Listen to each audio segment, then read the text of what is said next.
Hi everyone, it's Tim here with another nerd spreadsheet video for you today. So today's video is aimed at answering the very specific question, should we change our tariff from what we're currently on, which is Octopus Go, to their new Cosy Octopus tariff, which is aimed at people who have heat pump heating systems. So we recently got a heat pump heating system, as you know if you've been watching the channel recently.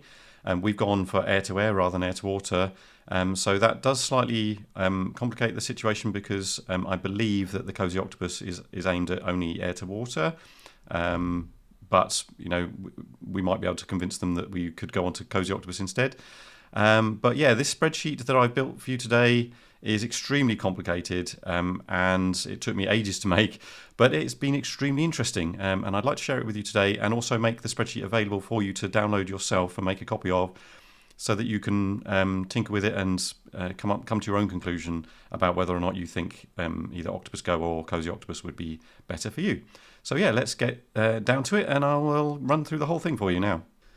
So this is the spreadsheet. It's extremely complicated and I will go through every last little bit of it, so it's going to take a little while, but I think it'll be worthwhile going into all the details because knowing how to operate this spreadsheet in order to get the right answers is quite an in-depth thing. So yeah, I'll go through it step by step, but if you download the spreadsheet, what you can do is you can go up to file and then make a copy. So that's very important.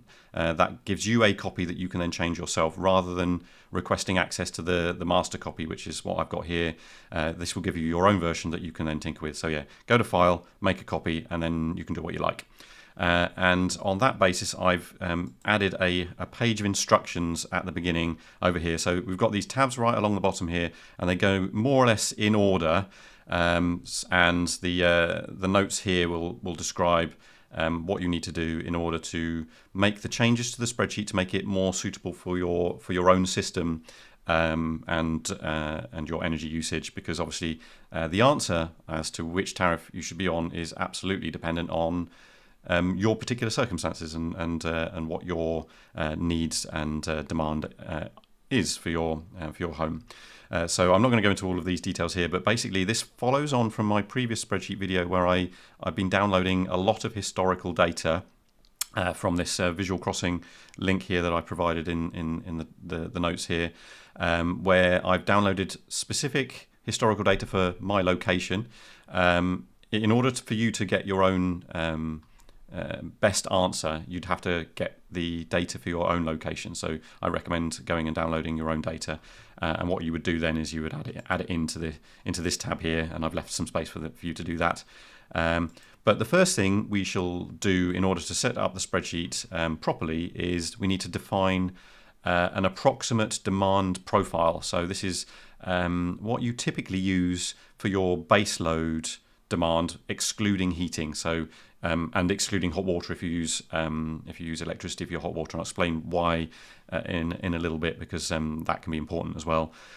So yeah, this is just sort of your daily use, you know, making cups of tea, watching TV, putting lights on, running your oven, all that sort of stuff. So what I would recommend you do is look through some of your historical demand data. Probably in the summer is a good time, obviously when you're not using your heating. And get a vague idea of the sort of level that your house runs at. So for us, we use about 6 kilowatt hours per day, something in that ballpark. And it looks a little bit like this, right? So what I've done is I've set up two different profiles, one for each of the two tariffs that we're looking at today. So the Go tariff is this one here. You can see in red, we get 4 hours of very cheap electricity overnight. At the moment, our tariff is 7.5 pence overnight, but I believe if you switched to Go today, it would be something like 12 pence per kilowatt hour. So that's important as well. But what I've done is I've set this up for my own purposes, which is 7.5 pence per kilowatt hour. Actually, I think this one is showing 12 at the moment. Oh no, it is 7.5. Yes, of course, because the tariff axis is on the right hand side here. And then on the left-hand axis is the demand profile. So what I've done is I've set up what our typical demand looks like, so it's quite low overnight. What I've also done is I've added a couple of spikes during the off-peak period, because that's when we typically set up the dishwasher or the washing machine, and that takes about a kilowatt hour, something in that sort of ballpark. So I've just put that into the off-peak period because that's typically what we do. And then obviously we get up in the morning, put the kettle on and the toaster. This is me working through the day, making periodic cups of tea, as you can see. And then in the evening, we probably put the oven on for a little bit to make some dinner. And then we watch TV for a bit, put the kettle on again for a cup of coffee in the evening. Decaf, just in case you were wondering. And then obviously we go to bed and it goes back to the base load. So that's our typical profile. It's very approximate. It doesn't have to be super, super accurate, just as long as it's roughly correct. And the only difference we would do for the Cosy tariff would be to slightly shift where we do the off-peak. So the whole point of Cosy Octopus is that you get 2 periods now of off-peak, each of which is 3 hours rather than the single off-peak period of 4 hours for Octopus Go. So you get one dip between 4 and 7 in the morning. The idea being that you would run your heat pump to pre-warm your house first thing in the morning. Then it goes back up to the standard tariff during most of the day until 1 o'clock, and then it drops back down to this sort of off-peak period between 1 and 4. The idea being that again you pre-warm your house before you get home from work. And then there's a peak period, which where the price of electricity goes up quite high. So in this particular example, 54 pence per kilowatt hour from I think it's 4 until 7 o'clock, and then it drops back down to the standard day rate, which is 34 pence. So you can see the 2 profiles there. Go just the one off-peak period, which is much lower, obviously, than the off-peak periods from Cosy. But the advantage of Cosy is that you get 2 off-peak periods. So that's the whole point of that. And of course, Go doesn't have this peak period that you get with Cosy. So I've allowed basically 2 columns here which define those profiles in kilowatt hours per half hour. And then you can see here the tariffs. So these pick up the tariff in the cost calculation spreadsheet tab over here. So these are added automatically. So you don't need to worry about those. So the only thing you need to worry about is adding your profile that you would use for the 2 different tariffs. And just to give you an idea of what your totals would be, I've provided some sums up here. And if you get that about right, then you know your profile is probably more or less okay. So right, with that set up, you would then go ahead and download all of your historical data. That might take you a little while because it took me several days because you only get 1,000 free records per day. So it took me many days to download 20 years worth of data. You maybe don't need 20 years, but the more data you can get, the better. If you're happy to accept that my data is probably approximately okay for you, then go ahead and use my data. I've added that in to the cost calculation tab here. I live in Gloucestershire, so if you're at approximately that sort of latitude, then you can use that. If you live further north than that, what you could do is take my temperature data and shift everything down a little bit. If you live further south than me, you could take that temperature data and shift it all up very slightly. And that might be just about okay for you. So it's up to you whether you want to download your own data and get everything completely accurate, or you make an estimate based on where you think you live relative to me. So this is the bit I showed in my previous spreadsheet video where I built an estimated heating demand model based on temperature data, on the historical temperature data over the last few months, since we've been able to gather the heating demand from our heat pumps. So what I've done here is I've added in the temperature data here and the delta T temperature, which you might remember from that spreadsheet video, and then also our total heating demand in this column here. And I've created 2 models here. So in that previous video, I just created a simple temperature dependent model where I used just the temperature versus the demand. But I've gone ahead and I've added this additional model here, which uses the delta T temperature. So this is the temperature difference from one day to the next that I've added into this column here. So in that previous video, I suggested that might be an important factor, and indeed it does appear to be the case that that's an important factor. So what I've done is I've created 2 prediction columns here where I use the 2 models to predict what the heating demand should be. And then what I've done is I've compared that against the actual demand that we measured from our system, and I show that in this chart here. So we've got actual demand along the x-axis and predicted demand on the y-axis. And you can see there's a scatter plot here. The blue ones are using the simple model, and the red dots use the delta T factor as well.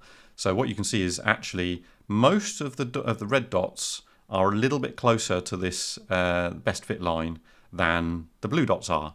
And what that means is the predictions on this axis are closer to the actual demand for the red dots than they are for the blue dots. And you can see in particular this dot here has been pulled way in and is now much closer to that prediction, that best fit line. So I can confidently reveal that that delta T factor is definitely important. So I've included it in my model here just to give us the best predictions for our heating demand for all of the 20 years of historical data, which is what I've used to do the rest of these calculations.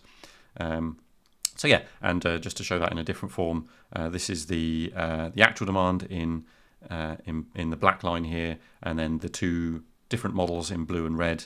And you can probably see, if you squint carefully, that the red line follows the black line closer than the blue line follows the black line. So that's the idea behind that. Right. So with all of that setup done, what you would do basically is you would paste in your values into these columns to create your own demand. All of the instructions are obviously in the instructions tab, but that would give you your own personalized heating demand model. But again, if you're happy to accept that my demand is approximately similar to your demand, then go ahead and use that. Otherwise, feel free to scale these values up and down approximately in proportion to how you think yours might the level of your demand relative to the level of our demand. And that will give you an approximate model for your own particular needs. So okay, let's go into the super complicated tab, which is the cost calculation. So this is going to take a lot of explaining, so it might take a while, so please bear with me, but it'll be worth it in the end, trust me. So what I've done basically is I've created a whole mess of stuff. Honestly, it's a bit of a mess. So yeah, I'm sorry that this is extremely complicated and messy, but it just sort of evolved over time as I added more and more details to it. Yeah, it just sort of got more and more complicated. But that's just the way it is, I'm afraid. I did try and come up with a good name for this. Cat was no help this time, which I was very disappointed by. But yeah, I eventually came up with a name, Cosy Octopus versus Go, or COG. It's not as good as my previous spreadsheet, but there you go. So I've set it up similar to before. This time we've got green cells are the user inputs, and anytime you see a little black triangle in the corner of the cell here, I've added little notes that you can read. All of the purple cells, those are the results, the important results that you should pay attention to. And anything else in white, basically that's probably some sort of calculation or data, which you shouldn't change. So yeah, don't change anything in purple or white, but you can change anything in green. There are other highlighted columns like this one here, which shows which is the cheapest tariff for any particular situation. Also, don't change those columns, those cells, because those are outputs as well. So what we've got is basically I've set up a. Well, let me show you the main chart, this one here. What I've done is I've set up a range of heating demand from 0 up to about 35 kilowatt hours, because the maximum that we experienced when it was super cold was about 34 kilowatt hours per day. And then I've got on the y-axis here the total cost per day for your entire energy demand, so all of your electricity demand, including your heating. So that includes that base load we went through earlier, but importantly also includes the heating. So you can see here I've set up the three tariffs, and at the moment we've got standard, Go and Cosy, and as the heating demand increases, you can see the cost per day also increases. So during the summer, the cost per day is going to be down here somewhere. Let's see what it is. It's just shy of £2. But as the days get cold and you put your heating on, obviously the cost per day increases because you're using your heat pump to heat your house. And you can see they're all quite similar, but in this situation, for any heating demand, Cosy is very slightly cheaper than the standard tariff, and then Go is a little bit more expensive, which is interesting. So before we start changing some of the input values to set this up for our particular situation, I just want to explain some of the caveats around this spreadsheet, because there are some limitations and some missing components that might be important to you and might change the answer. So bear that in mind. So basically, probably the most important one that you need to consider is that this doesn't account for solar generation. I don't yet have our solar array installed, so I don't have any data in order to be able to do it properly. So what I've done, rather than trying to guess, I've excluded any solar generation from this. I will be adding that in due course when I get proper data from our own array as and when it gets installed, which will give a much better answer. But hopefully this is going to be pretty good for the majority of the situations that you might find, because in the winter you don't get a lot of solar generation. So I'm hoping that the answer won't change too much once we add the solar generation in. What I have included is home storage battery, but the limitation there is that you have to make sure that you can charge your battery within the off-peak periods in those two tariffs. So if you have a very, very large home storage battery, you might find that the maximum charge rate limits how much you can fill up your battery within those periods. So just make sure that when you start adding in home storage battery values into this spreadsheet, that you are being reasonable and you're not adding values that mean that you can't actually fully charge your battery. The other thing I haven't included here is any losses incurred in the charging and discharging of the battery. I'm hoping those are going to be relatively small, a few percent here and there, but the idea behind this spreadsheet is not to give you an absolutely precise answer, it's to basically give you a ballpark figure. So I figured that adding losses would basically be unnecessary, given that it's already super complicated. And the final thing to consider is that there may well be mistakes hidden somewhere in the massive calculations in this spreadsheet. I have tested it thoroughly and it does seem to make sense in all of the testing that I've done, but that it's entirely possible I've missed something. So yeah, if you spot anything weird that does make sense to you, let me know. I think it's okay, but there's always the possibility that I've made a mistake. Right, so let me take you on a very quick tour of all of the inputs, and we'll start changing a few things to our particular setup, and you can see what happens when you change the values and get an idea for what might be important for your particular setup. So most of the important inputs are up in this top bit here. So we've got the tariff values, where you set up the cost of the standard tariff in pence per kilowatt hour, the Go tariff in off-peak and day rate. So as I said before, we're currently on the 7.5 pence overnight rate, but if you were switching to Go today, that would be 12 pence, I believe. And the current Go day rate, I think, is about 41 pence for our particular location, but our current tariff is 40 pence during the day. For the Cosy tariff, we've got the off-peak rate of 20 pence, the day rate of 34, and the peak rate of 54 pence per kilowatt hour. We then have a couple of other inputs up here for heating of hot water and charging of electric vehicles. So when I say hot water, I mean using, for example, an eddy device or other solar diverter, which would either charge from excess solar or something you can set up to heat your hot water during the off-peak. So because I don't include solar in this particular calculation, I'm assuming here that your heating of your hot water will take place during off-peak periods. So that will always occur at the 7.5 pence or the 20 pence. So if you don't heat your hot water during off-peak rates, then that will change this calculation. So also bear that in mind. And of course, we've also got this value here for how many kilowatt hours you would put into your electric vehicle each day on average. And again, I'm assuming that you're doing that during the off-peak rate. And again, I'm assuming that it is not topped up from excess solar. So yeah, that's worth bearing in mind. And then we've got down here home storage battery capacity, again in kilowatt hours. And the benefit of Cosy, of course, is that you have two periods where you could charge your battery. So what we've got is, I've called this the Cosy equivalent, which means that all I've done is double the battery capacity that you enter into the green cell here, because you can effectively charge your battery up twice during the day.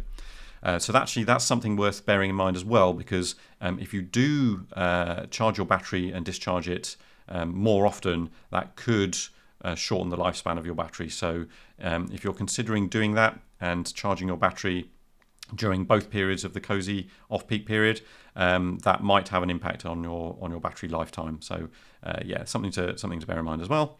And then down here I've got your the heating demand periods. So for what I've done here is I've said how many hours are you having your heat pump running during the day. I've set ours up for about 17, and then I've split that up into the off-peak hours, the day rate hours, and the peak rate hours. Obviously Octopus Go doesn't have a peak period, so that's blank here, and I've set this up so which is in a way that assumes that the heat pumps are running at a constant rate throughout those 17 hours. Again, that's a bit of a simplification, and you might run your heat pump at different set temperatures at different times of the day. So it might be running more first thing in the morning, and then it might settle down a little bit for the rest of the day. That's a complication that I didn't want to add because it made it very much more complicated. So I've gone for a slightly simpler approach here. And again, you can use the little notes here to get an idea of what the assumptions are. But what I've done is I've assumed for our particular needs that we don't use the off-peak period for Octopus Go at all for our heating, so that the heating's off overnight and then it comes on in the morning during the normal day rate. But what you could do is you could say, I'm going to pre-warm my house for 4 hours overnight at the cheap rate, which means you probably need slightly less during the day. However, what I would suggest is that you're likely to use slightly more overall in terms of kilowatt hours per day if you do that. So what you might need to do is set this to slightly higher than 17. For example, what you might want to do is say you're actually running for 20 hours, of which 3 or 4 of those are during the off-peak period. So yeah, you might want to change those values to your particular use case. For the Cosy tariff, what I've assumed is that you're obviously using 6 hours of off-peak and then 3 hours of peak. But you could slightly change your behavior and say, okay, let's boost the heat pump during the off-peak periods of Cosy and then turn them off during the 3 hours of the peak period, which means what you would do is you effectively increase this from 6, even though there are only 6 hours of off-peak. You could say, okay, I'm going to slightly fake it and say, if we actually boost our heat pump to use a lot more power during those off-peak periods, I could set this to the equivalent of 10 hours squeezed into those 6 hours, and then I could say 0 for the off-peak, and it then says, okay, what's left behind? So the rest of it is at 7 hours during the normal day rate. So that's probably a bit confusing, but if you don't want to worry too much about that, just set that to the standard 6 and 3, and that will assume that your heat pump runs all the way through the day at a constant rate, and that's what that means there. So then what I've got below that is a table where I do a load of calculations converting the heating demand from 0 all the way up to 35 kilowatt hours, and then I calculate the cost of that based on all of these things. So it takes into account your normal base load, which we set up before, your hot water, your car, how much battery capacity you have, and your heating demand. And it says if we've got battery capacity, that battery will be charged at the cheap rate, and then that capacity can then be used to cover your demand for the rest of the day, for example. So all of that happens in these columns here, and the result of that are the total cost per day for each of those kilowatt hour heating demand values, and that's what then gets plotted in this chart here. So you can see as the heating demand goes up, the cost goes up, as I explained before. Then what I've done is below that I've got the historical data. So I've taken my 20 years of temperature data that I spent ages downloading, all the way back to January 2003, and I've added those into this column here, and I've calculated the delta T, which is let's move down here, which is just the temperature difference from one day to the next. And then we use the demand versus temperature model that we set up in this tab here, using these this linear regression model here to estimate what the demand of that particular day was in kilowatt hours. So we've got the model demand, which is basically that best fit line. So, this best fit line here. And then I've added another column where we make some small adjustments just in case we don't really believe that model. So we've got what we've got here. We've got a value where, let's say we think that we don't really put our heating on until the temperature outside drops below this value, say 13 degrees. Then we can set that up here. If we have our heating on all the time, all the way through the year, just set that to 20, and the heating will be on regardless of temperature. And then we've got this minimum demand cutoff.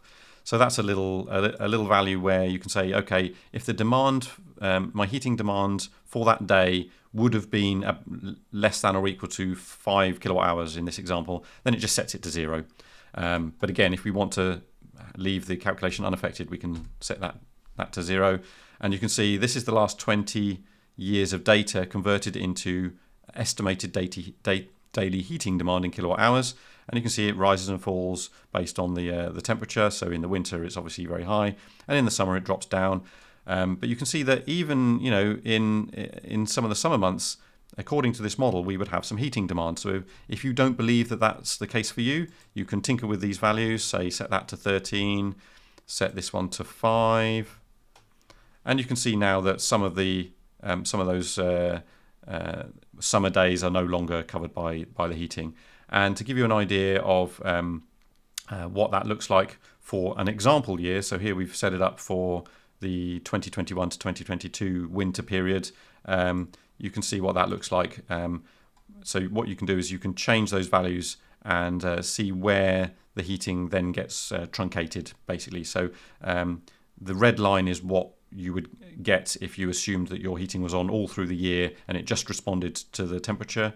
And the blue is assuming you only turn on your heating when it gets below this value, and any day where the demand would be less than 5 kilowatt hours, it truncates that to 0. So you can see the difference there. So these days here where you might get a few small peaks of demand, we're just saying no, we don't believe that gets truncated away and the heating doesn't come on during those little peaks. And you can see a few more over here. In my experience, this appears to make almost no difference to the final calculation, but you can tinker with that if you like, just to see how it behaves for your particular estimates.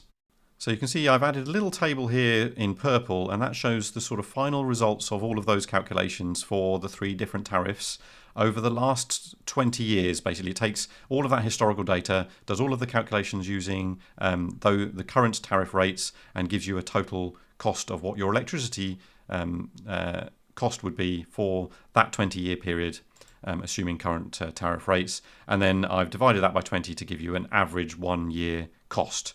So you can see for the current setup where we've not done anything special, we've got no hot water demand, we've got no electric vehicle, we've got no battery storage.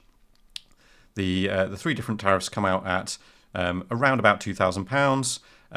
Cosy is the cheapest at £1,882. Go is the most expensive at £2,157, and Standard is somewhere in the middle at just shy of £2,000. But let's start adding in some more appropriate values for our particular situation that we anticipate having in the next couple of months once we get our electric vehicle and we get our eddy set up so that we can charge or heat our hot water overnight. And let's see what happens. And oh, by the way, I've duplicated that output table at various points, one up here as well, and another one over here, just so you can always see it somewhere on the page when you're changing the input values as a convenience. So yeah, let's start changing some values. So let's move this across so that we can see the output over here in this table. Once we change the values here. So let's assume that we get our electric vehicle and we estimate that Kat will basically be driving her car not very much, only about 30-mile round trip for 3 days a week, and we reckon that will come out at about 3.6 kilowatt hours on average per day. So let's add in 3.6 kilowatt hours that the car will get charged each day, and that has a slight effect on the curves here. So let's scroll across. you can see what's happened now is that when the heating demand is very low, now the Go tariff is cheaper. So all the way through the summer, probably what's going to happen is the Go tariff is going to be the best tariff. But when the heating demand is higher, up in this sort of region, you can see that the Cosy Octopus is actually the cheaper tariff. But if you average it over the whole year, or if you sum it up over the whole year, you can see this is the results. We've got the standard tariff is now £2,400 because obviously we've added a little bit of electric vehicle charging. Go is now £2,250 and Cosy is £2,145. So Cosy is still on average slightly cheaper, probably because of all of the heating demand in the winter. But let's say, okay, what if we wanted to see the breakdown per month? So I've done that in an additional table just here. So if I scroll across and scroll that up a little bit, you can see I've split the cost into months. So I've done it centered on winter, so it runs from July through to the following June. And you can see here now that the cheapest tariff for each month is shown in this column. So Go is clearly cheaper during the summer months and Cosy is cheaper during the winter months. And that makes perfect sense because, during the summer we're down at this end of the heating demand curve, and during the winter we're more in this ballpark. So that makes sense. And what you could say there is, okay, maybe I switch tariffs between the summer and the winter. That has its own downsides, of course, because what you might find is that by the time you switch, the tariffs have gone up, for example. So you might be better off sticking with a tariff for a full year rather than switching every 6 months or so, which this would suggest you might want to do. Okay, so let's start adding in a few more things. So let's go back up to the top here. And now what I'm going to do is I'm going to add 5 kilowatt hours of hot water. So I reckon that we use about 5 kilowatt hours per day, which if we could use some sort of solar diverter device or overnight timer to heat our hot water during the cheap tariff periods in either of those two tariffs, then that again changes the curve slightly. So you can see now what's happening is the Go tariff is becoming cheaper for a bigger proportion of the year, where it's now cheaper even when the heating demand goes up to about 14 or 15 kilowatt hours per day.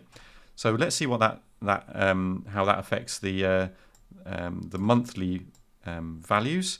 And you can see now Cosy is now the cheapest from November through to March, but Go is now cheaper in October and April, and those shoulder months where the heating demand isn't so high. So we're probably down at this end of the heating demand curve. Right, so that's really interesting. That would suggest that perhaps, let's see what the total annual cost is. Yeah, you can see now Go is cheaper over the full year. Not by much, just over £100 cheaper than Cosy. But yeah, if you wanted to stick to one tariff and you had an electric vehicle and you heated your hot water using overnight electricity or cheap rate electricity, then Go would probably be the one you should go for, which is already quite interesting. However, we are yet to add battery capacity. So this is where things start to get really interesting. So the idea behind adding battery is that you can charge up your battery during the cheap tariff periods and then use that capacity to run your house, your heating, and all of that other stuff during the peak or day rates. So let's start adding in some battery capacity. Let's say 5 kilowatt hours. It's a nice round number. So this is a sort of a modest size battery that you might find in a lot of installations. So what does that do? So now the heating demand curve is starting to look a little bit more interesting. We've actually got a couple of kinks in the two tariff curves. We've got a kink here for Cosy where the slope changes slightly, and then another one just up here. And then with Go, we've actually got a little tiny kink down in the bottom here. Now, the reason for those kinks is basically the battery capacity gets used for obviously your heating and your daily demand for your normal base load. So when you've only got one off-peak period, you can charge up your battery in the Go off-peak period, and then that gets used for whatever comes first. But for the Cosy Octopus tariff, you have two opportunities to charge your battery, so you fully charge your battery, and then you can use that for covering your heating or baseload period twice.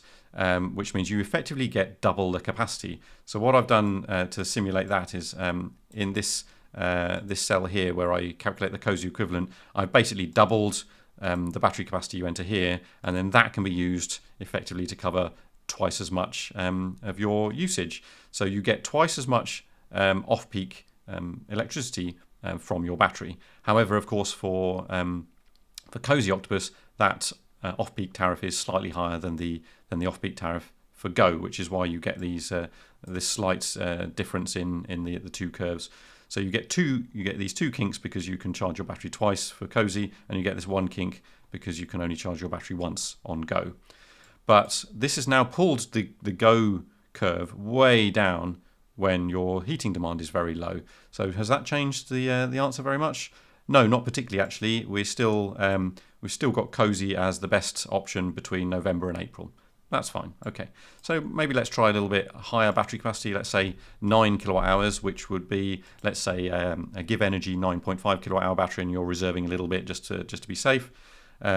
We've now pulled the Go curve even further down, all the way up to roughly 15 or 16 kilowatt hours of heating demand, which means now Go is probably going to be a better bet for more of the year. So let's see what that looks like in our monthly breakdown. So yes, indeed. So now Cosy is now only cheapest from December to March, so for only 4 months of the year. And let's see what the total cost looks like here. So now Go is only £1,500 for the year, whereas Cosy is £1,800. And obviously the standard tariff is still up at around the £3,000 mark, because we've added in the electric vehicle and our hot water, of course, and all of that is going to be at the standard rates, and none of that's going to be at the any of the off-peak rates. So yeah, so that's really interesting. That suggests to me for our particular needs, which is more or less what this is going to be, Go is the clear winner for us. Unless we were happy to switch to Cosy for 4 months of the year, which I'm not going to do. That's not worth it, because if we did that, our off-peak period would go from 7.5 pence all the way up to 12 pence. So actually, while we're here, let's try that out. Let's see what happens when we change that to 12 pence.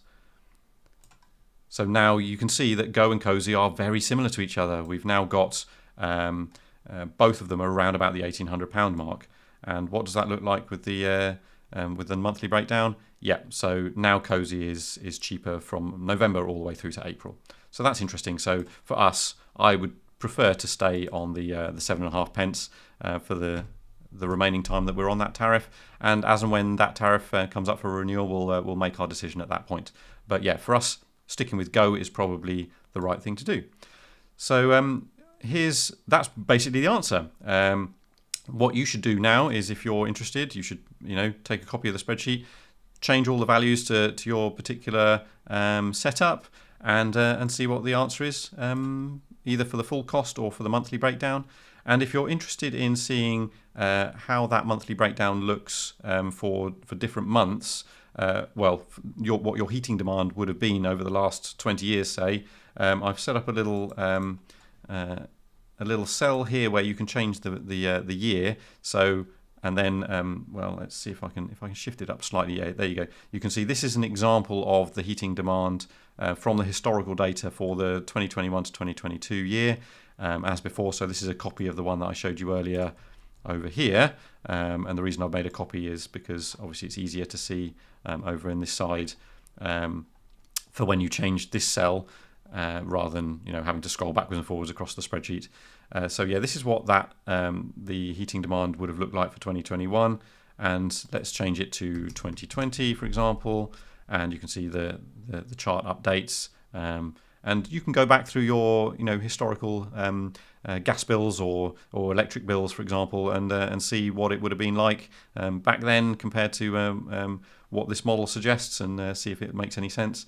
What I've done is I've given you also a sort of monthly total for your heating demand in this chart here, so you can use that just for a bit of interest. Really, it's not super important. I just added that in just in case you were interested in delving into the data a little bit more. So there's one final thing I'd like to show you very quickly. I know this video's gone on for far too long already, but bear with me for 1 second. I was very interested to see if adding extra battery capacity would help reduce the costs a little bit further. So just to keep an eye on these purple cells over here, and what I'm going to do is I'm going to add an additional 4.5 kilowatt hours, which would be a bit like adding a 5.2 kilowatt hour give energy battery to the existing 9.5 kilowatt hour one that we were planning to get. So let's add, what would that be? That would be 13.5. So how has that changed things?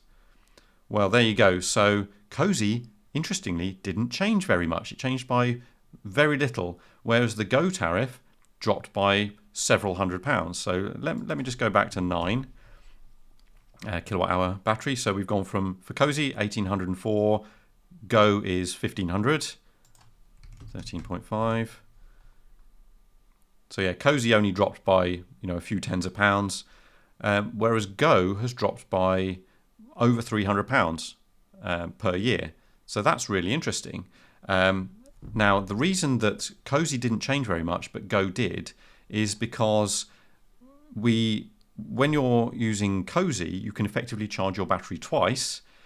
And if you've got 9 kilowatt hours of battery, then effectively you've got 18 kilowatt hours that you could use on the Cosy tariff, which covers you for pretty much most of the year already, which means that actually adding more battery capacity doesn't really help you if you're on the Cosy tariff. But if you're on Go, that additional capacity does help you. It means that you can charge up your battery and cover more of your heating demand if you've got a little bit more battery capacity. So this is also where you've got to be careful, of course, that you don't add too much battery capacity to your system that you can't then make use of because you can't physically charge it up in the time you've got available. So yeah, bear that in mind, as I mentioned before. But that suggests to us that if we're saving, more than £300, let's just double check that again, from £1,200 up to £1,500. So yeah, about £300 per year. Over the lifetime of a battery of, say, 10 years, that would be about £3,000 saved. Now, it only costs about £2,000 to get a 5.2 kilowatt hour battery, something like that. So that suggests to me that we should just add in an additional 5.2 kilowatt hour battery to our system. So that, in fact, that's exactly what I've done. I've asked my installer to add in another 5.2 kilowatt hour battery, and hopefully that should mean that it will pay for itself in the 10 years, which is different to what my previous spreadsheet model suggested. If you go back into my historical videos, I did a simulation of heating demand based on some pretty basic assumptions, and my conclusion from that was that it wasn't worth getting an additional battery. But now, using actual real data and a much better model converting temperature into demand, it suggests that actually it is worthwhile. However, obviously, the one thing I haven't included in this is any solar generation, so that might change the answer a little bit. But I'm confident enough that it's not going to change it enough that it would mean that it's not worth getting that 5.2 kilowatt hour battery. So I think that's probably the sweet spot for us, having that the 9.5 and the 5.2 kilowatt hour batteries combined, and that will cover us for a good chunk of the year. Because if I scroll back across and show you the example year, the vast majority of our heating demand is going to be between 10 and 20 kilowatt hours, with a few days poking above up to 30 plus sort of kilowatt hours. But a good chunk of our heating will be covered by that sort of 13 and a half, 14 kilowatt hour capacity, which is brilliant, and obviously a bit of our base load as well. So that's the conclusion for me, is that actually Go is still the best option for us. So we're going to stick with that, in particular because we've got that slightly cheaper tariff right now compared to if we switched to the current tariff of 12 pence for the overnight rate. But for you might find that actually Cosy is a better option based on your particular requirements.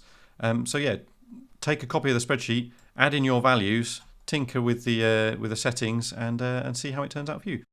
So apologies that this has been a very long-winded and complicated explanation of a very complicated calculation, but I think it was worth doing, getting all of the details right, because it can be, you can get quite a different answer if you do a sort of back-of-the-envelope calculation versus doing something with proper heating models and historical data and all that stuff. So yeah, I think this was certainly a worthwhile exercise for me to do. I'm going to make this spreadsheet available in the description. Go to the link, take a copy, again, go to File, make a copy, and then you can use it for your own purposes. Yeah, let me know how you get on, if this helps you make your decision about what tariff to switch to, or to stick with your existing tariff. If you've enjoyed this video and found it useful, please feel free to subscribe and share amongst your friends in case they might find it useful as well. But that's it for now. Thank you for watching. I'll have plenty more videos coming soon, and I'll see you in the next one. Bye for now.